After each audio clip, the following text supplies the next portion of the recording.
Well, some have described the new Petroleum Industry Act not as a perfect document, but a first step in the right direction. But how would all the contending parties make the current legislation work in the interest of the country with the next high-wire political elections of 2023 hanging around the corner? My guest, so let's get some politics mixed into the economic story that the Petroleum Industry Act is all about. He's Sumner Sambo, Arise News political editor. Thank you, Sumner. Good evening. Welcome to the show. Thank you, Bosun. Yeah, great to have you. Thank you so much. Let's give me your first word.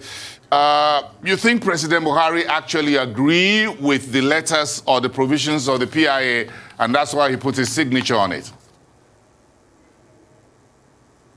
Yes, indeed. He must have got his advisors to inform him about what the technical details are and, of course, the political angle to the entire bill.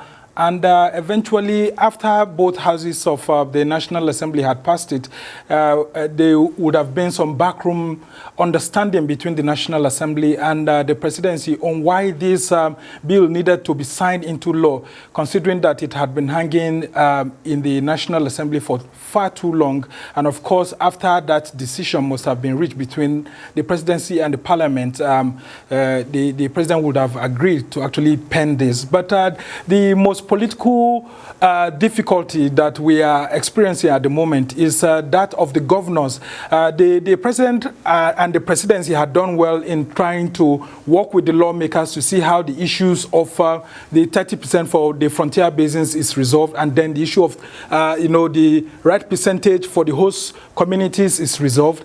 And eventually, when that was done, we were surprised to now see the governors coming out to actually ask the president in a letter specifically written on August 10, asking President Buhari not to assent to the bill because they have some reservations. What are the reservations? The reservations have to do with the new status of the NNPC Limited that will be emerging. Now, this new vehicle is supposed to actually serve as a company that's independent of government. But from the wordings of the Petroleum Industry Bill, which has now become an act, you can see that the Ministry of Finance is actually like the guiding light behind that company. And the governors are saying that it should have been the Nigerian Sovereign Authority that should have been handling this on behalf of the Federation, and not, having the wordings being written as if the company will be owned only by the federal government and not the Federation, like it used to be when the NNPC as a corporation was getting all the funds and then putting it into the, federal accounts allocation committee, the Federation account. This is where the political hot water comes in. I'm sure you agree, because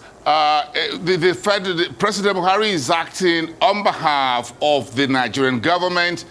And is he acting on behalf of the Federation? Now that you have the governors' forums picking up, because the NNPC, ab initio, is a corporation, so that comes under the Federation. Now it's becoming a limited liability company, which would be a company registered under the Corporate Affairs Commission with a certificate of incorporation. It will have a formal board of directors. It will have a management. Then what will accrue, I guess, to the government at the end of the day would be dividends at the end of the year. So this is where we have this head-to-head. What's the difference between the Federation and the Nigerian government? Help me out. Very interesting indeed. The difference here is that we run a three-tier system of government, the federal government, the state government, and of course the local governments, and that forms the Federation. The federal government is only one entity out of those three.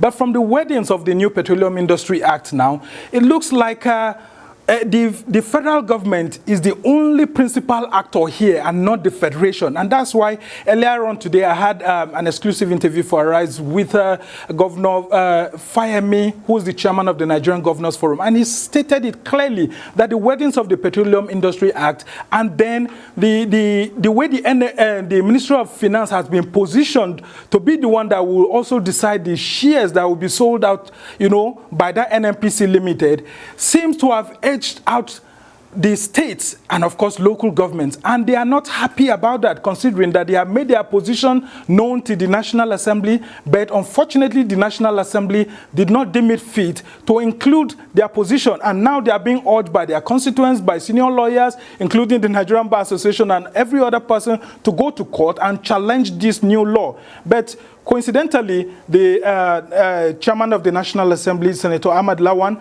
who's the president of the Senate, has called for calm, asking that there could be a new provision for an amendment. And I think there's a political situation being explored at the moment. So if we look at the NLNG model, well, of course, which was a joint venture kind of a thing, and it lays some golden eggs for the Nigerian government. So if the NNPC becomes profitable and it generates funds, it goes, and the Ministry of Finance collect that on behalf of the Nigerian government, will that trickle down to the state government?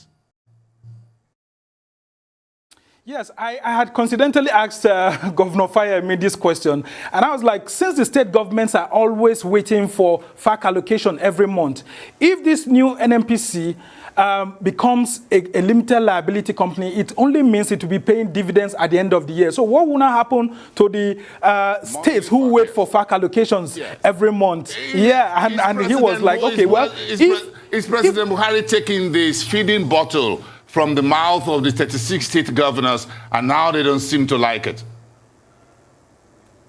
Yes, actually, that looks like the arrangement. It looks like a backroom arrangement to actually ask the states to go out and make their states financially, stable, to ensure that they explore more investments in their states and not be waiting for a feeding bottle from the federal government every month. But of course, the presidency couldn't have come out alongside the National Assembly to tell the governors outright. But if you look at it, this seems to be the situation.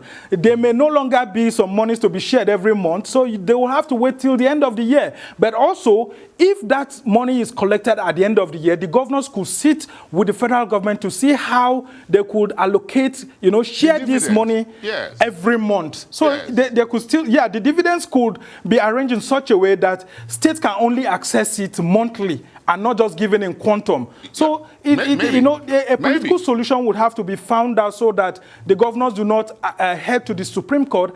As you can hear today, the governors, there's a new revelation that came out today that the governors had earlier gone to the Supreme Court suing the federal government that the federal government was not doing enough to show transparency in the disbursement of the recovered funds that had been brought back from abroad, starting from the Abacha loot and all of that. So we may have a similar situation happening if there's no enough transparency by the federal government. A very quick one to wrap up this conversation. The new PIA will most likely be kicking in by 2023 because the implementation committee has 12 months, which would technically take us to about this time next year. How much political electioneering hot wire starting next year will impact the new legislation?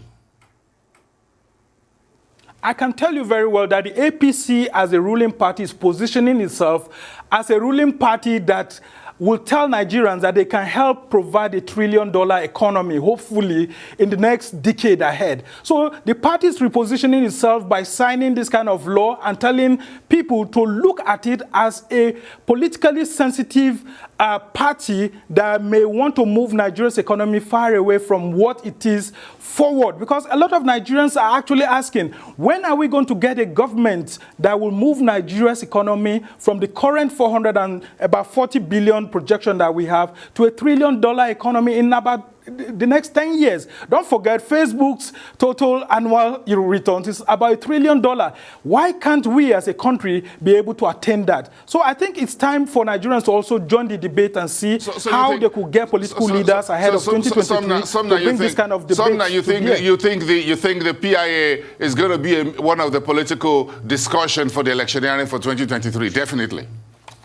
Yes, I mean, they will definitely use this to sell it to the electorate that what the former ruling party, the PDP, couldn't do. They've been able to do in 8 years as an opposition party that became a ruling party. And I can tell you, this is the kind of economic discourse that we should have, mixing economic and policy and politics to be able to drive a discussion on how we could industrialize the country, how we could create more jobs and ensure that more jobs are created for everyone. Let's see how the PIA gets onto the political sandbox when the time comes. Thank you for your time speaking on this around tonight on the Petroleum Industry.